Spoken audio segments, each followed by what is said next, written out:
Quem foi Judas, o discípulo que traiu Jesus? Fique aqui conosco e descubra o real motivo desse acontecimento. Judas nasceu e se criou em uma região árida, onde o poderoso rei Davi aprendeu a ser o mais excelente pastor de Israel. O sobrenome Iscariotes foi recebido de seu pai e pode referir-se ao local onde ele cresceu, um zeloso de coração forte, natural de Queriote, na Judéia. Independente de Judas ser ou não um desses extremistas, seu histórico sugeria que ele buscava um Messias para restaurar a liberdade de Israel. Como filho da tribo de Judá, criado no coração da Judéia e ostentando o honroso nome Judas, dificilmente haveria um judeu mais leal em todo o Israel. Escolher companheiros para nos acompanhar em várias jornadas pode ser bastante desafiador, pois, mesmo sendo uma decisão crucial, sabemos que ela ainda pode trazer dor, traição e arrependimentos. Jesus não ficou isento disso, pois teve que escolher, com oração, seus amigos mais próximos e os discípulos a quem ensinaria os caminhos de seu Pai. Jesus chamou os seus 12 discípulos, dando-lhes poder e autoridade sobre espíritos imundos, para expulsá-los e curar todo tipo de doença e enfermidade. Mateus 10, verso 1. Assim, esses 12 homens foram convocados para a obra que estava por vir, e como em qualquer convite, cada um tinha a opção de aceitar ou rejeitar.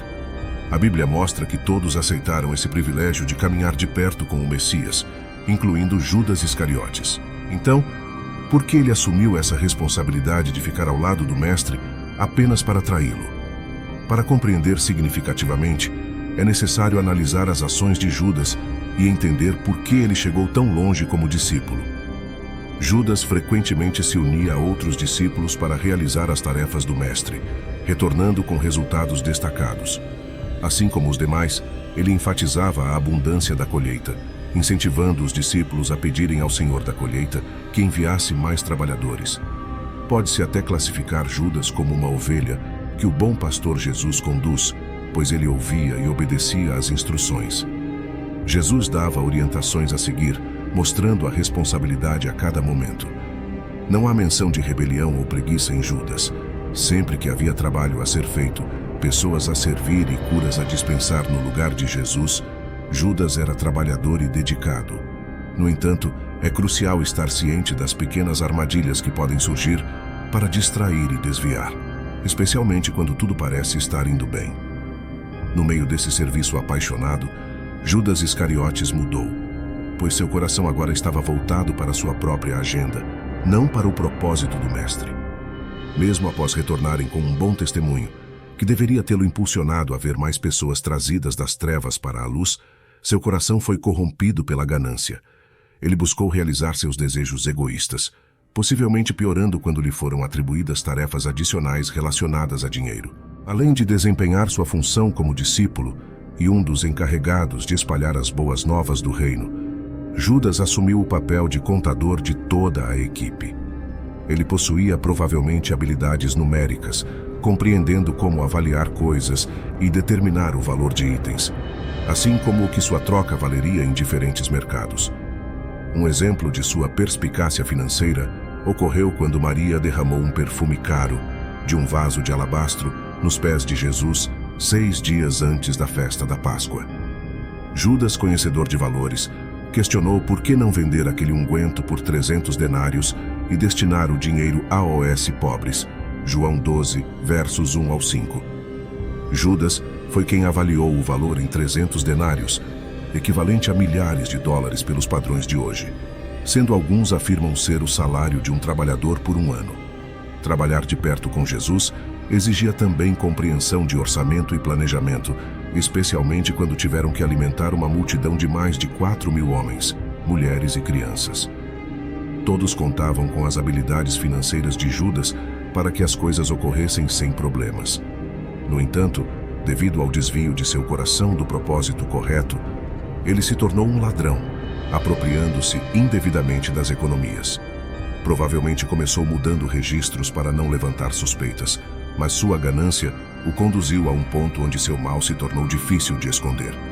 Judas, descrito como ganancioso e ladrão, optou por roubar e esconder, mesmo que tivesse a opção de pedir ajuda a seus companheiros ou a Jesus em caso de extrema necessidade.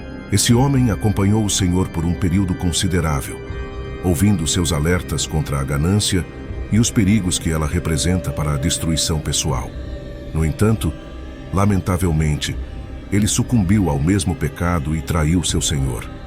Embora tenha ouvido os ensinamentos sobre o tolo rico e ganancioso, ele falhou em aplicar as lições aprendidas. Por várias razões, Judas optou por não levar a sério esses ensinamentos, preferindo a gratificação instantânea proporcionada pelo dinheiro, em vez de buscar um relacionamento próspero com Deus. Um dos 12 discípulos, chamado Judas Iscariotes, buscou os principais sacerdotes e propôs entregar Jesus em troca de 30 moedas de prata, conforme registrado em Mateus 26, versos 14 e 15. É uma vergonha que um homem com um chamado apostólico tão significativo tenha caído nessa armadilha. Ao longo de mais de 3 anos, ele gerenciou e manipulou grandes quantidades de dinheiro como contador do Senhor e de seus discípulos, apenas para vender seu mestre por uma quantia relativamente pequena. É legítimo questionar se ele realmente precisava tanto desse dinheiro, ou se a tentação de ter um pouco mais para gastar o dominou. Aqueles que têm o privilégio de estar em posições onde o grande segredo comercial são conhecidos, devem refletir sobre sua confiabilidade.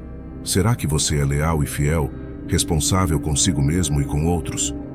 Judas, infelizmente, não se fez essas perguntas, tornando-se uma ferramenta perfeita nas mãos do diabo. Mesmo quando teve a oportunidade final de mudar, ele não a aproveitou. Durante a última ceia, Jesus, profundamente entristecido, revelou que um de seus discípulos o trairia. Judas, cego pela ganância e luxúria pelo dinheiro, ignorou as palavras do Senhor e continuou em sua traição.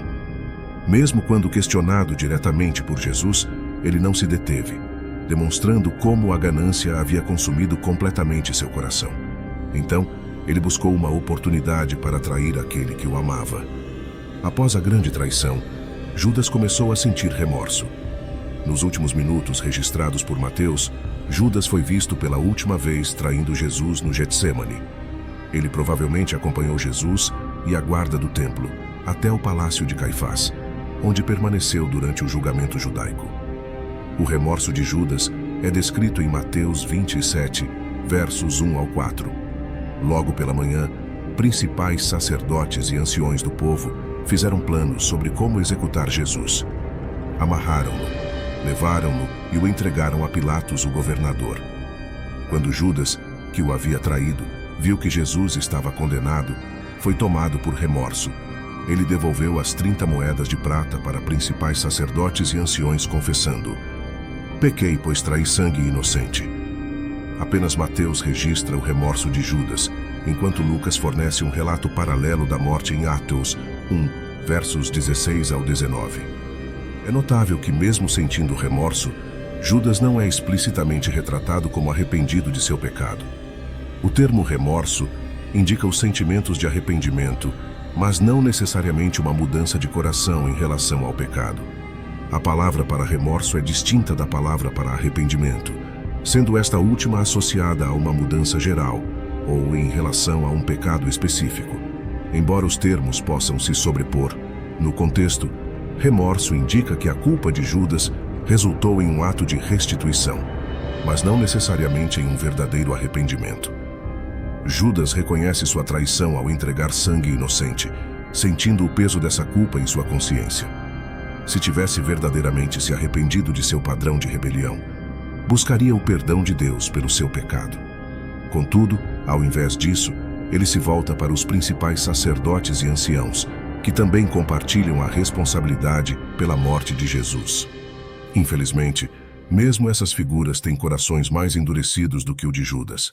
Na tentativa de devolver as 30 moedas de prata recebidas pela traição, Judas lança o dinheiro no templo, mas essa ação não o absolve do pecado. Mateus 26, versos 14 e 15. Posteriormente, ele se enforca, uma ocorrência singular desse tipo de morte mencionada no Novo Testamento. O suicídio era considerado moralmente condenável pelo judaísmo rabínico, representando uma rebelião contra Deus, o único com a prerrogativa de tirar vidas. A igreja primitiva também via esse tipo de morte como um ato de assassinato, proibido pelo 6º mandamento. Judas, sob a influência do próprio diabo, Lucas 22, verso 3, escolhe esse fim para escapar do tormento diário de enfrentar as consequências de suas ações. Após a partida de Judas, os principais sacerdotes recolhem as moedas, proclamando ser ilegal colocá-las no tesouro, pois representam dinheiro de sangue, seguindo o princípio estabelecido em Levítico. Finalmente, a consciência de Judas o alcança, mas em vez de se arrepender e buscar perdão, como fez Pedro após negar Jesus, ele opta por se enforcar. Apesar de sua habilidade, o coração enganado e a atitude gananciosa de Judas o conduzem a essa escolha trágica. A melhor maneira de evitar os erros e pecados de Judas é recusar-se a agir com motivos ocultos no coração. Devemos escolher dar o nosso melhor em cada tarefa confiada por Deus, agindo de coração para o Senhor e não para os homens. Colossenses 3, verso 23. Recordamos que Deus deseja que mantenhamos sempre a atitude correta em relação às pessoas e às responsabilidades confiadas a nós. Enquanto Judas não pode desfazer o mal que causou, nós ainda temos tempo. Se traímos, agimos pelas costas ou ferimos alguém, podemos pedir ao Senhor que nos ajude a agir corretamente hoje. O ocorrido destaca os perigos da ganância, da falta de arrependimento e da escolha de caminhos sombrios. Convido vocês a refletir sobre a importância de escolhas conscientes, arrependimento genuíno e busca pela reconciliação. Que possamos aprender com essa história e escolher o caminho da lealdade, honestidade e arrependimento em nossas próprias jornadas, reconhecendo as oportunidades de segundas chances que Deus nos oferece. Se este vídeo teve um impacto em você, não se esqueça de se inscrever no canal, deixar um like e compartilhar com aqueles que podem se beneficiar com essa história. A sua contribuição é essencial para espalhar conhecimento e promover reflexões valiosas. Agradeço pela sua participação e espero que continuemos juntos explorando e aprendendo mais. Até a próxima!